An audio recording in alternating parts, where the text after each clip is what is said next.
canto não pode ser acompanhado de instrumentos. O canto era cantar. As músicas existiam e as pessoas cantavam. E se havia um instrumento, alguém tocava. Se não havia um instrumento, depois havia que cantar. De um monte a outro monte, ou de uma aldeia a outra aldeia.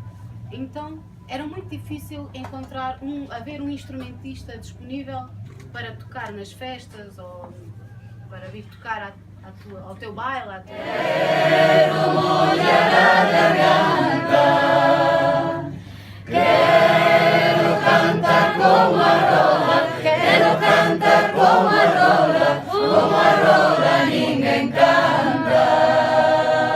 Pinguinha d'água, dessa que eu vou socorrer,